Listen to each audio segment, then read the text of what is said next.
We're also asking for your help tonight to help communities devastated by Hurricane Ida. Right now, we're hosting a food drive in conjunction with the Midwest Food Bank. Earlier today, Alex Gall visited that food bank where staffers were already getting ready to send needed food to the Gulf Coast.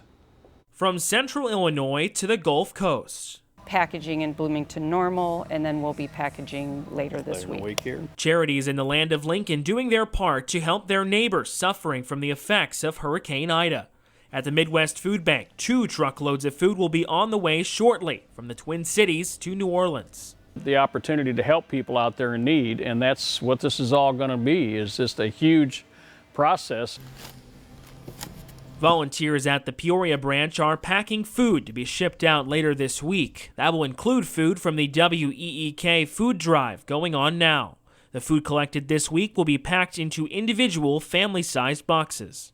And this is the box that it will go into. Operations Manager Roland Reed says they are looking for a variety of canned fruits and vegetables, as well as other non-perishable items. It's amazing when the community comes together and helps support us to do this, and it really does impact the people that receive the food boxes. Over at the Red Cross, some Central Illinoisans are already on the ground in Louisiana after their departure Sunday. 2 Central Illinois volunteers, they left here from Peoria in our emergency response vehicle to head down to Louisiana to help with those efforts. So it's really a team effort. And if you'd like to help, you can drop off any items at our East Peoria studios. I'm Alex Gall, 25 News, Peoria.